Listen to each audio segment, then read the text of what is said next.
What happened when my abusive coach found out my dad is a street boxer? Coach Brennan grabbed my shoulder during water break and squeezed hard enough to leave bruises. He leaned close so only I could hear and said, if I missed another layup during practice, he'd make me run suicides until I puked. His breath smelled like coffee and cigarettes, and his grip felt like iron clamps digging into muscle. I was 15 years old, 5'9", and weighed maybe 130 soaking wet. He was 6'3", 240 pounds of former college athlete who'd washed out of coaching at better schools and ended up at Lincoln High where nobody asked too many questions about his methods. The gymnasium echoed with squeaking shoes and bouncing basketballs. My teammates ran drills while Brennan held me in place, his fingers pressing into the exact spot he'd grabbed yesterday and the day before that. The bruises formed layers now, purple and yellow and green. A timeline of his discipline mapped across my shoulders and arms. I kept my face blank because showing pain only made him squeeze harder. He released me finally and shoved me back toward the court. I stumbled, but caught myself before falling. Nobody looked at me directly, but I could feel them watching from the corners of their eyes. I'd been on varsity basketball since freshman year because I was fast and could shoot threes with decent accuracy. Brennan had been coaching at Lincoln for 12 years and had a reputation for winning games and producing players who went to college on scholarships. What people didn't talk about openly was how he treated the kids who weren't his favorites, the ones who didn't come from families with money or connections. I was one of those kids. My mom worked double shifts as a nurse, and my dad did construction and odd jobs, whatever kept bills paid and food on the table. We lived in the apartments on the east side where rent was cheap, and nobody complained about noise. Practice lasted 2 more hours, and Brennan found reasons to single me out 11 times. I counted because counting gave me something to focus on besides the fear in my stomach. He made me run extra drills while everyone else rested. He criticized my form on every shot, even when the ball went through the net clean. He assigned me to guard our best player during scrimmage, and then screamed at me when I couldn't stop him from scoring. The other guys on the team stayed quiet and kept their heads down. They'd learned the same lesson I was learning now. Speaking up meant becoming the new target. After practice ended, I changed clothes in the locker room while my shoulders throbbed with deep, aching pain. DeAndre Wilson sat on the bench next to me tying his shoes. He was a junior, our starting point guard, and one of Brennan's favorites because his dad owned 3 car dealerships and donated money to the athletic department. He glanced at my shoulder where the bruise was visible above my t-shirt collar and said quietly that Brennan had been worse this season than ever before. His voice dropped so low, I had to lean in to hear him say that 2 players had quit already and one kid's parents were talking about filing a complaint. I asked why nobody had reported him yet. DeAndre finished tying his shoes and stood up. He said his dad told him that Brennan had connections with the school board and the athletic director. Complaints disappeared, and families who pushed too hard found their kids benched or kicked off teams. The system protected coaches who won championships regardless of how they treated players. He walked away before I could respond, leaving me alone in the locker room with damp concrete walls that smelled like sweat and mildew, and years of teenage boys trying to become men under pressure they didn't know how to handle. I walked home through streets where streetlights flickered and cast uneven shadows across cracked sidewalks. My backpack felt heavier than usual, loaded with textbooks I'd need for homework I was too tired to complete. The apartment building rose 6 stories with exterior hallways and iron railings. Our unit was on the 4th floor at the end of the corridor. I could hear my little sister Tessa laughing before I opened the door. She was 8 years old and watching cartoons on the couch while Mom made dinner in the kitchen. Mom looked up when I came in and immediately noticed something was wrong. She had that ability mothers develop to read their children's pain even when they're trying to hide it. She asked if I was okay, and I said I was fine, just tired from practice. She studied my face for another moment before returning to chopping vegetables. I dropped my backpack by the door and headed to the bathroom to examine my shoulders in the mirror. The bruises were worse than I'd thought, deep purple marks that wrapped around the joint where Brennan's fingers had dug in repeatedly over the past 2 weeks. Dad came home an hour later while we were eating dinner. He worked construction for a company that did commercial renovations and came home every night covered in dust and dried sweat. He kissed Mom and ruffled Tessa's hair before sitting down at the table. His hands were scarred from years of manual labor, and his knuckles looked swollen from some injury he hadn't mentioned. He asked about my day, and I gave him the standard response that school was fine and practice was fine and everything was fine. He watched me with dark eyes that missed nothing, but he didn't push for more information. After dinner, I tried to do homework but couldn't concentrate. The pain in my shoulders had spread down my arms and up my neck. I took 2 ibuprofen and lay on my bed staring at the ceiling. Through the thin walls, I could hear Tessa playing in her room and Mom washing dishes in the kitchen. Dad was watching something on television, volume turned low. This was our routine, the quiet evenings that bookended days filled with work and school, and the constant grind of trying to stay afloat in a city that didn't care whether we made it or drowned. The next morning, I woke up stiff and sore. Getting dressed required careful movements to avoid aggravating the bruises. I wore a hoodie despite the warm weather to hide the marks from Mom and Tessa. At school, I moved through classes in a fog. unable to focus on lectures or assignments. My best friend Luis noticed during lunch and asked what was wrong. I told him Brennan was getting worse and showed him the bruises in the bathroom where nobody else could see. Luis's face went pale, and he said I needed to report it before Brennan seriously injured me. I explained what DeAndre had told me about complaints disappearing and families getting retaliated against. Luis argued that didn't matter, that what Brennan was doing was assault and somebody had to stop him. I asked if he was volunteering to file the report and watch his family get targeted. He didn't have an answer for that. We finished lunch in silence and went to our afternoon classes. The weight of the situation pressed down on me like physical pressure. I was trapped between enduring abuse and risking consequences that could affect my whole family. Practice that afternoon started with conditioning drills.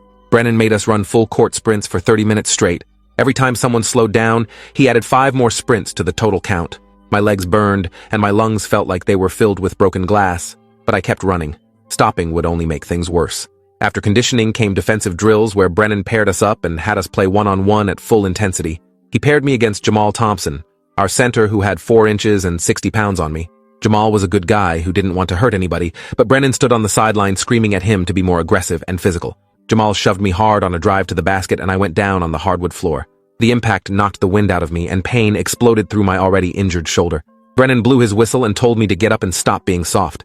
I pushed myself up slowly, testing whether anything was seriously damaged. Everything hurt, but nothing felt broken. Brennan ordered us to run it again.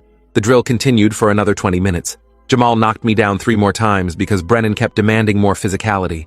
By the end, my shoulder was screaming, and I could taste blood in my mouth from where I'd bitten my cheek during one of the falls. Brennan finally called for water break, and I stumbled to the bench. My vision swam, and I felt like I might actually throw up.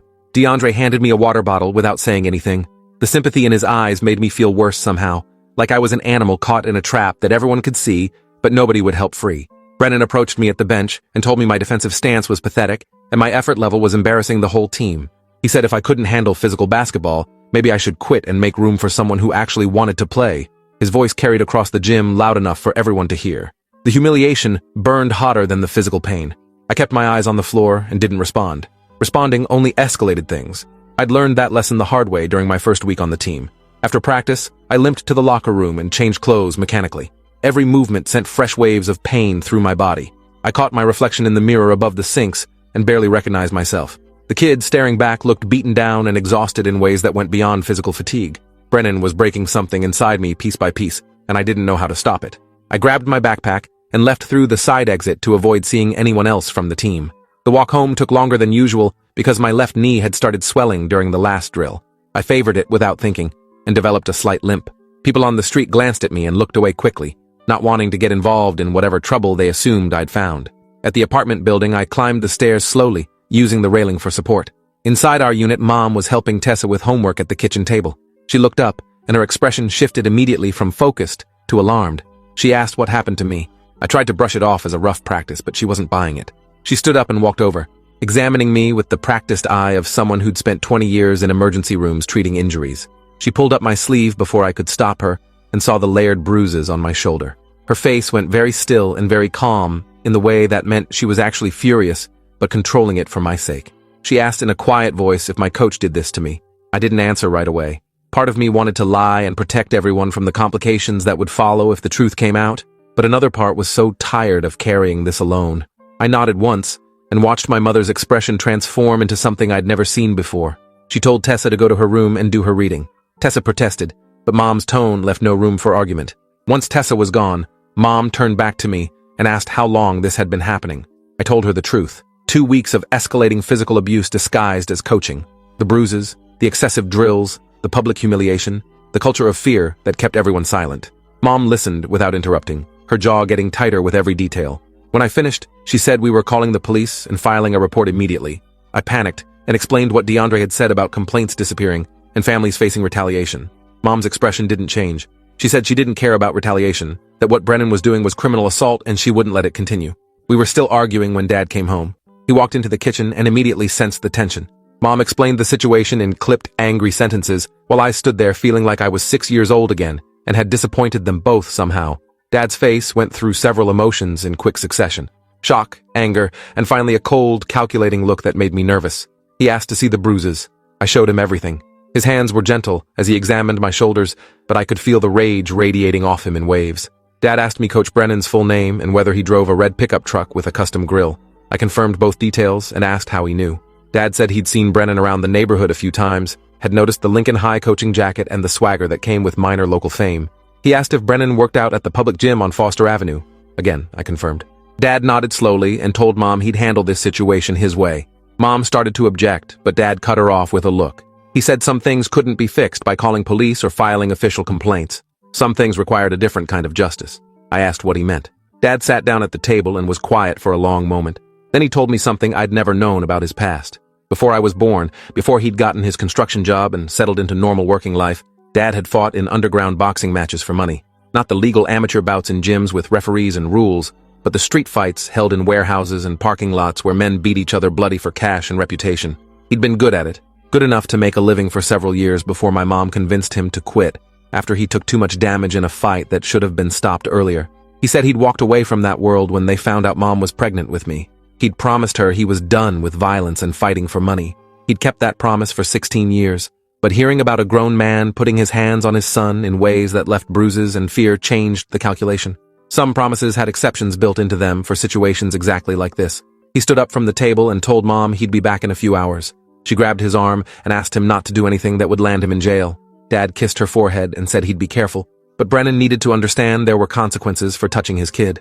Dad left through the front door without another word. Mom and I stood in the kitchen listening to his footsteps fade down the exterior hallway.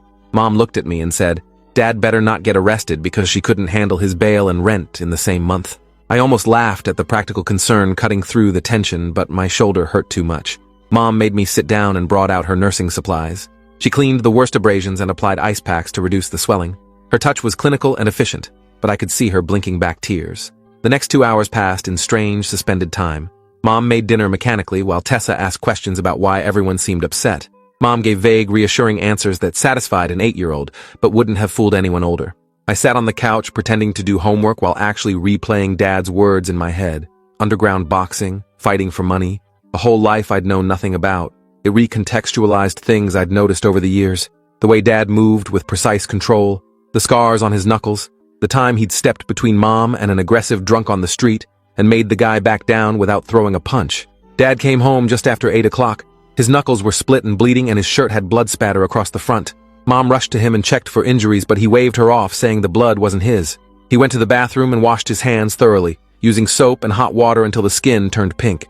When he came back to the kitchen, his face was calm and settled. He looked at me and said, "Coach Brennan wouldn't be a problem anymore." I asked what he'd done. Dad said he'd had a conversation with Brennan at the gym parking lot and explained some basic facts about boundaries and consequences. Mom demanded details. Dad sighed and explained he'd waited for Brennan to finish his workout and approached him at his truck. Brennan had recognized Dad from seeing him around and made some dismissive comment about parents who couldn't control their kids. Dad had responded by breaking Brennan's nose with a single punch. When Brennan went down, Dad told him, if he ever touched me again or retaliated in any way, the next encounter would involve broken ribs and hospital stays. Brennan had apparently understood the message despite the blood pouring from his face. Mom was furious. She yelled that Dad could be arrested for assault, that this would only make things worse, that violence never solved anything. Dad listened to her vent, and then said quietly that sometimes violence was the only language bullies understood. Official complaints would have gone nowhere, and Brennan would have continued hurting kids. Now Brennan knew there was someone willing to meet his violence with greater violence. That would stop him more effectively than any report to the school board. Mom argued for another 10 minutes, but her heart wasn't in it. She knew Dad was probably right, even if she hated admitting it. I went to school the next morning carrying equal parts dread and anticipation. Word would have spread by now about Brennan getting jumped in the parking lot. Everyone would have theories about who did it and why. I walked through the front entrance expecting to be called to the principal's office immediately, but nothing happened. First period came and went normally. During second period, Louise found me and asked if I'd heard that Coach Brennan had called in sick. I said I hadn't heard and tried to keep my face neutral. Louise said the rumor was Brennan got into a fight at the gym and got his ass kicked by someone half his size. The story spread through school like wildfire. By lunch, everyone had a different version. Some said Brennan had started a fight with a professional boxer and gotten destroyed. Others claimed he'd picked on the wrong guy and ended up with a broken nose and fractured ego. Nobody connected it to me. Why would they? I was just a skinny sophomore who got pushed around at practice. The idea that I had connections to someone who could hurt Brennan didn't fit the narrative people had already constructed about who I was. Practice that afternoon was weird. Brennan showed up with a bandaged nose and 2 black eyes that made him look like he'd fought a raccoon and lost. His whole demeanor was different. He ran normal drills without excessive punishment. He corrected mistakes with actual coaching instead of screaming and humiliation. When he spoke to me, his tone was professional and neutral. No edge of cruelty underneath. Several guys on the team noticed and exchanged confused glances, but nobody questioned the change openly. After practice, DeAndre pulled me aside and asked if I knew what happened to Brennan. I said I'd heard the same rumors as everyone else. DeAndre studied my face for a moment and said it was weird that Brennan's sudden attitude adjustment coincided with me getting brutalized less. I shrugged and said maybe Brennan had finally realized he was being a dick. DeAndre didn't look convinced, but he let it drop. We changed and left separately. I walked home feeling lighter than I had in weeks, despite the lingering soreness in my shoulder. That evening, Dad and I talked while Mom was at work and Tessa was asleep. He explained that handling Brennan with violence was a temporary solution, but I needed to understand the broader problem. Coaches like Brennan existed in every sport and every school. They abused their authority because systems protected them and families were afraid to fight back. Breaking Brennan's nose stopped him from hurting me, but didn't address the structural issues that let him abuse kids for 12 years without consequences. Dad said, if I wanted real change, I needed to document everything and build a case that couldn't be ignored or buried. I asked how I was supposed to do that when complaints disappeared and families faced retaliation. Dad said I needed to be smarter than the system. Keep detailed records of every incident with dates and witnesses. Take photos of injuries. Record conversations if possible. Build evidence that was so overwhelming the school board couldn't dismiss it without obvious corruption. Then present it to people with actual power, not just local administrators who had incentives to protect their coaches. Dad mentioned a lawyer he knew who did pro bono work for families who couldn't afford representation. She'd helped workers file complaints against employers who violated safety regulations. She might be willing to help if the evidence was solid. Over the next 2 weeks, I followed Dad's advice. I kept a journal documenting every practice, including what drills we ran and how Brennan treated different players. I took photos of bruises and injuries using the camera on my cheap phone. I talked to teammates and got them to share their own experiences with Brennan. Most were reluctant at first, but seeing someone finally pushing back gave them courage. Jamal told me about stress fractures in his foot that Brennan forced him to play through. Luis mentioned a friend who'd quit the team last year after Brennan grabbed him by the throat during practice. The pattern that emerged was damning. Brennan systematically targeted players from poor families or single-parent households, kids whose parents worked multiple jobs and didn't have time to attend games or ask questions about practice, kids who wouldn't be missed if they quit. Meanwhile, he treated players like DeAndre with favoritism and protection, knowing their families had resources and connections to cause problems if pushed too far. It was calculated abuse based on economic discrimination, and Brennan had been getting away with it for over a decade. I gave all the documentation to Dad, who passed it to his lawyer friend Veronica Okafor. She reviewed everything and called a meeting at her office. Mom came with me. Veronica laid out our options in clear terms. We could file a civil lawsuit against Brennan and the school district for creating an environment that allowed abuse. We could report to state athletic associations and educational oversight boards. We could take the story to local media and force public attention. Each approach had risks and benefits, but all required us to go public and withstand the backlash that would follow. Mom asked if this would affect my ability to play basketball. Veronica said probably yes, at least at Lincoln High. Brennan would likely be suspended during investigation, but the administration would resent us for creating problems. Other coaches might blacklist me from their programs. College scouts might see me as someone who caused drama. The price of justice was often isolation and lost opportunities. That was the calculation families had to make when deciding whether to fight powerful institutions or accept abuse as the cost of participation. I said I wanted to move forward regardless of consequences. Playing basketball under Brennan wasn't worth the physical and psychological damage. If speaking up meant losing opportunities in the short term, that was better than letting Brennan continue hurting kids who came after me. Mom squeezed my hand and told Veronica to file whatever paperwork was necessary. Veronica nodded and said she'd start with a formal complaint to the school board and state athletic association. She'd give them one chance to take meaningful action before escalating to lawsuits and media coverage. The complaint was filed on a Friday afternoon. By Monday morning, the whole school knew something was happening. Principal Vasquez called me to his office during second period. He sat behind his desk looking uncomfortable and asked if I understood the seriousness of accusing a coach of abuse without proof. I told him I had extensive documentation including photos, written testimony from multiple players, and detailed records spanning several weeks. His expression shifted from dismissive to concerned. He said the school board would investigate thoroughly and asked me not to discuss the situation with other students or media while the investigation was ongoing. I agreed to stay quiet publicly, but word spread anyway. Some students were supportive and shared their own stories about Brennan's behavior. Others accused me of being a snitch who couldn't handle tough coaching. The basketball team fractured along predictable lines. Players like DeAndre, whose families had resources, expressed support privately, but stayed neutral publicly. Players who'd been Brennan's victims thanked me for speaking up. Players who'd benefited from Brennan's favoritism acted like I'd betrayed them personally. Jamal stopped talking to me completely, even though I knew Brennan had injured him too. Brennan was placed on administrative leave 2 days after the complaint was filed. Assistant coach Ramirez took over the team temporarily. Practice became calmer and more focused on actual basketball skill development rather than punishment and humiliation. The change was so dramatic that several guys who'd been planning to quit decided to stay, but the atmosphere remained tense. Everyone knew a reckoning was coming and nobody knew how it would shake out. The investigation dragged on for 3 weeks, while school board members interviewed players, reviewed documentation, and debated their response. During that time, I received anonymous threatening messages through social media. People told me I'd ruined Brennan's career over nothing, that I was soft and couldn't handle real coaching, that I'd better watch my back. One message included a photo of our apartment building, with a caption about how easy it would be to find me. I showed everything to Veronica, who documented it and added it to our complaint. She said this proved the toxic culture that protected abusers. Instead of addressing the abuse, people attacked victims for speaking up. That was exactly why institutional change was so difficult and so necessary. Dad wanted to track down whoever sent the threatening messages and have another parking lot conversation. Mom talked him out of it by pointing out that would only give our opponents ammunition to paint us as the aggressors. We had to stay above reproach while the investigation proceeded. Any violence or retaliation would be used to discredit the complaint and protect Brennan. It was frustrating but true. Victims had to play by stricter rules than abusers, because the system looked for any excuse to dismiss complaints as personal vendettas rather than legitimate grievances about misconduct. The school board finally released their findings on a Thursday afternoon.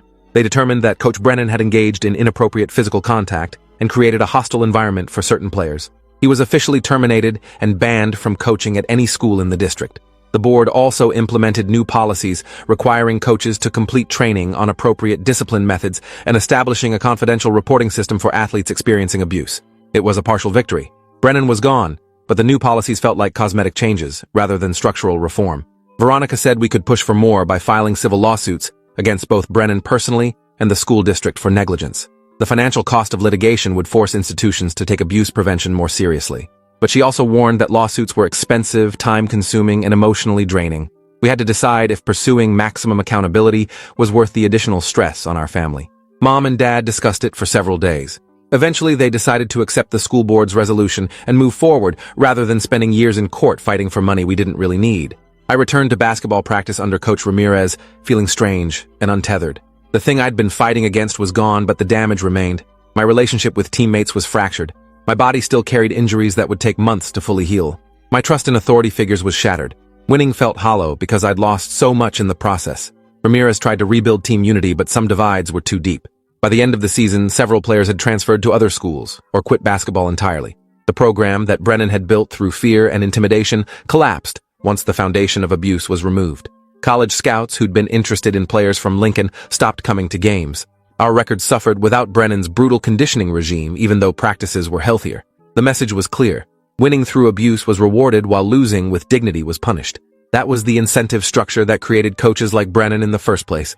Excellence at any cost was valued over athlete well-being. Speaking up about abuse meant sacrificing competitive advantages. The system was designed to perpetuate itself regardless of who got hurt.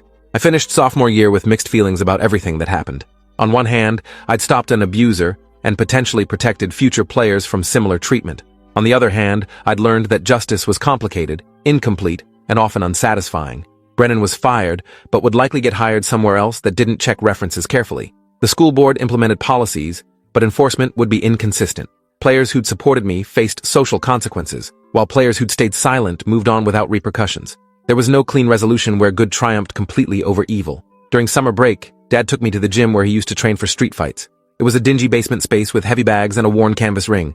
The guys who trained there were mostly older men with scarred knuckles and cauliflower ears. Dad introduced me to Angelo, the man who'd taught him to fight 20 years ago. Angelo looked me over and asked if I wanted to learn the craft properly. Not for street fighting, but for understanding how to defend myself and channel anger into something productive. I said yes. Training with Angelo was brutally hard, but fair. He pushed me physically but never punished or humiliated me. He taught proper technique for punching, defensive movement, conditioning that built strength without causing injury. The work was honest in ways basketball under Brennan never had been. When Angelo corrected mistakes, it was about improving performance, not exerting dominance. When I struggled, he offered encouragement, not mockery. The gym became a place where I could process trauma through physical exertion, while learning skills that made me feel less vulnerable. Word got around that I was training, and several guys from the basketball team asked if they could join. I brought Luis first, then Jamal, who'd finally admitted that Brennan had crossed lines with him too. Soon, we had a regular group of 5 players meeting at Angelo's gym 3 times a week. We ran drills and sparred and built a different kind of team unity based on mutual respect rather than fear. Angelo watched us with approval and told Dad we were good kids who'd been failed by adults who should have protected us. That was the real crime. Not that bullies existed, but that institutions enabled them.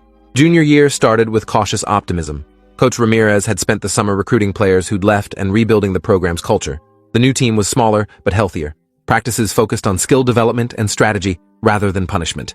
We lost more games than Brennan's teams had won, but nobody missed the abuse. Scouts gradually returned once they realized Lincoln still had talent despite the coaching change. Life moved forward, even though scars remained. Brennan resurfaced at a private school 40 miles away that apparently didn't care about his termination. Veronica found out through her network and considered filing complaints with their administration, but ultimately decided we'd done what we could. You couldn't save every kid from every abuser. All you could do was fight your own battles and hope the example inspired others to do the same. I hated that Brennan was coaching again, but recognized the limits of our power. At least his new victims would have our documentation as precedent if they needed to file complaints of their own. Dad's intervention in the parking lot was technically assault, and Brennan could have pressed charges. He never did. Veronica suspected Brennan knew that criminal proceedings would expose his abuse to public scrutiny and destroy his career completely. Taking a broken nose and staying quiet was the better option for him. That grim calculation was probably the only reason Dad avoided jail time. The threat of mutual destruction kept both sides from escalating further. It wasn't justice exactly, but it was the closest approximation available within our constraints. I graduated high school with decent grades and a basketball scholarship to a state university 2 hours away. Not a major program, but a legitimate opportunity to play college ball and get an education without crushing student debt. The scholarship was partial, covering tuition but not housing or meals. Mom and Dad would still need to work extra shifts to support me, but it was manageable. I accepted the offer knowing I'd earned it through actual skill rather than surviving abuse. That distinction mattered more than prestige or money. The summer before college, I returned to Angelo's gym and helped train younger kids who were starting boxing. Some had experienced abuse from coaches or teachers or family members. Others just wanted to learn how to defend themselves in a world that felt dangerous and chaotic. I taught them what Angelo had taught me about technique, conditioning, and channeling anger into productive motion. I also taught them about documentation and reporting systems and how to identify when authority figures crossed lines. Physical skills were important, but knowledge was power. My last conversation with Dad before leaving for college happened on the apartment balcony overlooking the city. He asked if I regretted speaking up about Brennan despite everything it cost. I thought about it honestly before answering. The short-term consequences were harsh. Fractured friendships, lost opportunities, ongoing threats from people who valued winning over ethics. But the alternative was suffering in silence while Brennan destroyed more kids. I told Dad I'd make the same choice again, even knowing how it turned out. Some battles were worth fighting regardless of whether you won completely. Dad nodded and said he was proud of me for having courage he'd never had at my age. Then he reminded me that the world was full of bullies in different forms, and I'd faced them my whole life. Learning to fight back, whether through documentation or legal action or occasionally parking lot confrontations, was essential survival skill in a system designed to protect power rather than people. College brought new challenges and new coaches with different methods. Some were excellent, some were mediocre. None were abusive like Brennan. I played 4 years of basketball, earned a degree in sports management, and worked with university administration to improve athlete advocacy programs. The experience with Brennan shaped my career path in ways I hadn't anticipated.